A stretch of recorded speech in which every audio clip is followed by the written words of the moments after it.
KSRTC തീരുന്നു. UDFിന്റെ ഏറ്റവും പ്രധാനപ്പെട്ട ഇന്ദിര ഗ്യാരണ്ടികളിൽ ഒന്നായിരുന്നു KSRTCയിലെ സ്ത്രീകളുടെ സൗജന്യ യാത്ര.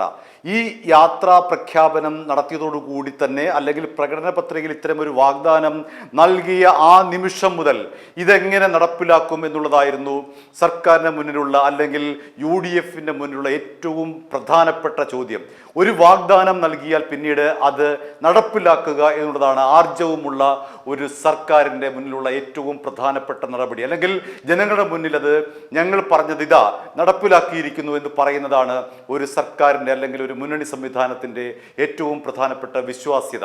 അത് എങ്ങനെ നടപ്പിലാക്കും? KSRTCയിൽ സ്ത്രീകൾക്ക് സൗജന്യമായി യാത്ര അനുവദിക്കുമ്പോൾ അത് ഏതെല്ലാം ബസ്സുകളിലാണ് എന്നതിനെ സംബന്ധിച്ച് വലിയ ആശയക്കുഴപ്പമുണ്ടായി.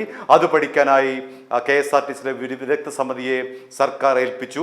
അതിൻ്റെ ഭാഗമായി റിപ്പോർട്ടുകൾ വന്നിരിക്കുന്നു. ഇതാ ഇന്ന് മുഖ്യമന്ത്രി പറഞ്ഞിരിക്കുന്നു, ഈ മാസം ജൂൺ, അതായത് 15-ാം തീയതി മുതൽ സ്ത്രീകൾക്ക് സൗജന്യ യാത്ര. എവിടെ? ഓർഡിനറി ബസ്സുകളിൽ മാത്രം. എത്ര ഓർഡിനറി ബസ്സുകളുണ്ട്? 3359 ഓർഡിനറി ബസ്സുകളിൽ സ്ത്രീകൾക്ക് ജൂൺ 15-ാം തീയതി മുതൽ സൗജന്യ യാത്ര അനുവദിക്കുമെന്ന് പറഞ്ഞ അതേ മുഖ്യമന്ത്രി തന്നെ ഇന്ന് ധവളപത്രം പുറപ്പെടുവിച്ചപ്പോൾ പറഞ്ഞ ഒരു കാര്യം, കേരളത്തിലെ ഏറ്റവും നഷ്ടത്തിലോടുന്ന ഒരു പൊതുമേഖലാ സ്ഥാപനം എന്ന് പറയുന്നത് KSRTC ആണ്. അതായത് KSRTC തകർച്ചയിൽ നിന്ന് തകർച്ചയിലേക്ക് കൂപ്പുകുത്തി കിടക്കുന്നു. ഇനി അതിന് തകരാൻ ശേഷിയില്ല. അത്രമാത്രം KSRTC തകർന്ന് തരിപ്പണമായി കിടക്കുമ്പോഴാണ് സ്ത്രീകളുടെ സൗജന്യ യാത്ര നടത്തുമെന്നുള്ള വൈരുദ്ധ്യം നിറഞ്ഞൊരു പ്രഖ്യാപനം ഇന്ന് മുഖ്യമന്ത്രിയുടെ ഭാഗത്ത് നിന്നുണ്ടായിരിക്കുന്നത്. ഓർഡിനറി ബസ്സിൽ മാത്രം സ്ത്രീകളെ കയറ്റിയാൽ തന്നെ ഒരു മാസം KSRTCക്ക് 90 മുതൽ 100 കോടി രൂപ വരെയാണ് നഷ്ടം. അത് എവിടെ നിന്നാണ് ആ പണം കണ്ടെത്തുക? ആ പണം 100 കോടി രൂപ പ്രതിമാസം എവിടെ നിന്ന് കണ്ടെത്തുമെന്നുള്ളതാണ് പ്രാഥമികമായ ചോദ്യം. അതിൻ്റെ ഒപ്പം തന്നെ ഒരു പ്രധാനപ്പെട്ട ഒരു കാര്യം കൂടിയുണ്ട്. 22 മുതൽ 25 ലക്ഷം പേർ വരെ സ്ത്രീകളാണ് യാത്ര ചെയ്യുന്നത് ഒരു ദിവസം. ഇത്രയും സ്ത്രീകൾക്ക് സൗജന്യ യാത്ര നൽകിയാലാണ് 100 കോടി രൂപ നഷ്ടത്തിലേക്ക് വീണ്ടും KSRTC നടുവൊടിഞ്ഞിടക്കുന്ന KSRTC തകർന്ന് തരിപ്പണമായി കിടക്കുന്ന KSRTC വീണ്ടും വലിയ ബാധ്യത വരുത്തി വെക്കുന്നത്. ഒരു വശത്ത് ധവളപത്രത്തിൽ പറയുന്നു KSRTC അങ്ങേയറ്റം തകർച്ചയിലാണ്, ഇനി തകരാനില്ല, കൂപ്പുകുത്താവുന്നതിന്റെ പരമാവധി തകർച്ചയിലേക്ക് കൂപ്പുകുത്തി കിടക്കുന്നു എന്ന് മുഖ്യമന്ത്രി VD സതീശൻ ധവളപത്രത്തിൽ കൂടി KSRTCയെ വിശേഷിപ്പിക്കുമ്പോൾ, മറുഭാഗത്ത് പറയുന്നു ഈ 100 കോടി രൂപ നഷ്ടം സഹിച്ചുകൊണ്ടിതാ ഞങ്ങൾ സ്ത്രീകൾക്ക് ഇന്ദിരാ ഗ്യാരണ്ടി നടപ്പിലാക്കാൻ പോകുന്നു. ഇവിടെയാണ് ആ വൈരുദ്ധ്യം നിൽക്കുന്നത്. അതെങ്ങനെ, എവിടെ നിന്ന് കണ്ടെത്തും ഈ അധിക ബാധ്യത എന്നുള്ളതാണ് ഏറ്റവും പ്രധാനപ്പെട്ട പ്രശ്നം. തീർന്നില്ല. ഒരു മാസം KSRTCക്ക് ശമ്പളം നൽകണമെങ്കിൽ, ഒരു മാസം KSRTCക്ക് പെൻഷൻ നൽകണമെങ്കിൽ 80 കോടി രൂപ വേണം.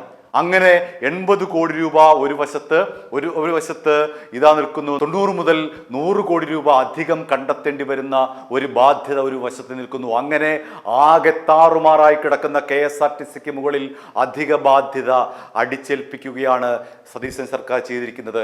ഇവിടെ പ്രധാനപ്പെട്ട ഒരു പ്രശ്നം എന്ന് പറയുന്നത്, എന്തിനാണ് ഇത്തരമൊരു വാഗ്ദാനം? അതായത് ദരിദ്ര സംസ്ഥാനങ്ങളിലൊക്കെ നടപ്പിലാക്കുന്ന ഒരു വാഗ്ദാനമാണ് ഈ KSRTCയിലെ സൗജന്യ യാത്ര എന്നുള്ളത്. കേരളത്തിലെ സ്ത്രീകൾക്ക്, ബഹുഭൂരിപക്ഷം സ്ത്രീകളും ഇന്ന് ജോലി ചെയ്ത് സ്വന്തം വരുമാനം കണ്ടെത്തുന്നവർക്കാണ്. അവർക്ക് ഒരു ദിവസം 20-30 രൂപ KSRTCയിൽ കൊടുക്കുന്ന വണ്ടിക്കൂലിയായി ചിലവഴിക്കുന്നതിന് യാതൊരു മടിയുമില്ല. കാരണം അങ്ങനെയാണ് ഇതുവരെ നടന്നു വന്നുകൊണ്ടിരുന്നത്. മറ്റ് സംസ്ഥാനങ്ങളിലാകട്ടെ സ്ത്രീകൾക്ക് കേരളത്തിലെ പോലെ ജോലിയില്ല, അവർ വെറും കൂലിപ്പണിക്കാരാണ്. ആ സംസ്ഥാനങ്ങളിൽ, ദരിദ്ര സംസ്ഥാനങ്ങളിൽ ഇത്തരത്തിൽ സൗജന്യ യാത്ര അനുവദിച്ചാൽ അതിനൊരു ന്യായമുണ്ടായിരുന്നു. ഇവിടെ അതിന് യാതൊരു ന്യായവുമില്ല. കാരണം നമ്മുടെ സ്ത്രീകൾ ബഹുഭൂരിപക്ഷവും പേരും സ്വയം പര്യാപ്തരാണ് സാമ്പത്തികമായി. അവർക്ക് ജോലിയുണ്ട്. സ്വകാര്യ മേഖലയിൽ ജോലി ചെയ്യുന്നവരാണ് ബഹുഭൂരിപക്ഷം പേരും.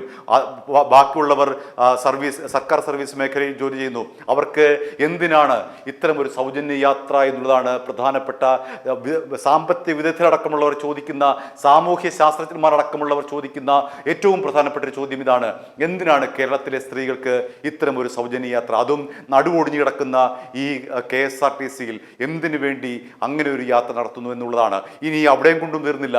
20 മുതൽ 25 ലക്ഷം പേർ വരെയാണ് പെർ ദിനം, പെർ ഡേ, ഒരു ദിവസം സ്ത്രീകൾ KSRTCയിൽ യാത്ര ചെയ്യുന്നത്.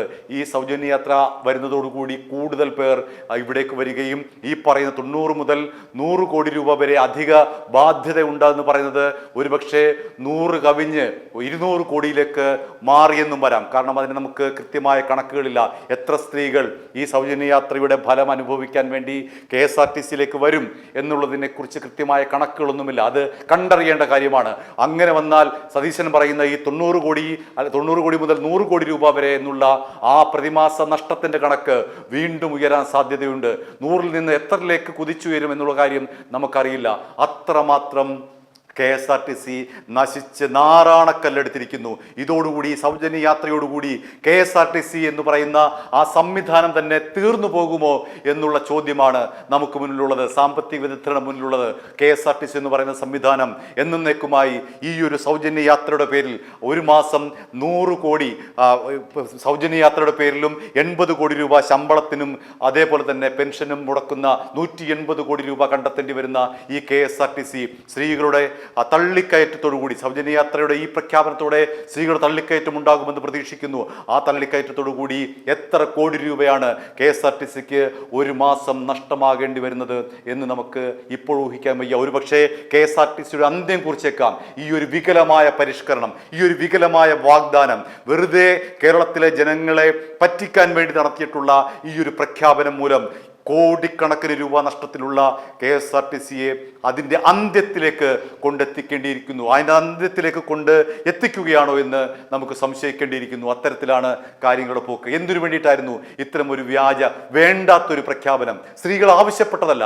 കേരളത്തിലെ ഏതെങ്കിലും ഒരു സ്ത്രീ സംഘടനകളോ ഏതെങ്കിലും ഒരു സ്ത്രീയോ ആവശ്യപ്പെട്ടതല്ല ഞങ്ങൾക്ക് KSRTCയിൽ സൗജന്യ യാത്ര അനുവദിക്കൂ എന്ന്. മറിച്ച് ഇതൊരു വലിയ മറ്റ് ഉത്തരേന്ത്യൻ സംസ്ഥാനങ്ങളൊക്കെ നടപ്പിലാക്കുന്നത് പോലെ വലിയ എന്തോ ഒരു അവിടെയൊക്കെ വലിയ സംഭവമാണ്. ഈ പൊതുരംഗത്ത് യാത്രാ സൗജന്യം എന്ന് പറയുന്നത് അവിടത്തെ സംബന്ധിച്ച് ഈ സാധാരണക്കാരായിട്ടുള്ള കൂലിപ്പണിക്കാരായിട്ടുള്ള സ്ത്രീകളെ സംബന്ധിച്ച് അവർക്കതൊരു വലിയ സാമ്പത്തികമായിട്ടുള്ള ലാഭമാണ്.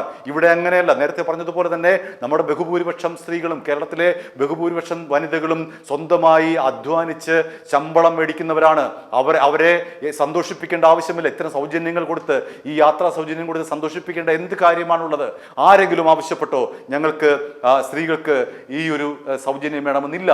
ആരും ആവശ്യപ്പെട്ടില്ല. അങ്ങോട്ട് കയറി പറഞ്ഞതാണ് ഇതാ നിങ്ങൾക്ക് സൗജന്യ യാത്ര. എന്നിട്ട് ഇപ്പോൾ കിടന്ന് നിലവിളിക്കുന്നു. ധവളപത്രത്തിൽ പറയുന്നു ഇതുപോലെ നഷ്ടത്തിലായ വേറൊരു സ്ഥാപനമില്ല എന്ന്. ഒരു വഴിക്ക് ധവളപത്രത്തിൽ കൂടെ പറയുകയും മറുവഴിക്ക് ഓർഡിനറി ബസ്സുകളിൽ സ്ത്രീകൾക്ക് സൗജന്യ യാത്ര നൽകി ഞങ്ങളിതാ 100 കോടി നഷ്ടത്തിലേക്ക് പോവുകയും ചെയ്യുമെന്ന് പറയുന്ന എന്തൊരു ഇരട്ടത്താപ്പാണ്. എന്തിനു വേണ്ടിയിട്ടായിരുന്നു ഇത്തരം ഒരു സൗജന്യ യാത്ര സ്ത്രീകൾക്ക് അനുവദിച്ചത് എന്നുള്ളതാണ് സാംസ്കാരിക കേരളം ചോദിക്കുന്നത്. കാരണം കേരളത്തിലെ സ്ത്രീകൾക്ക് അത്ര ഗതികേടില്ല.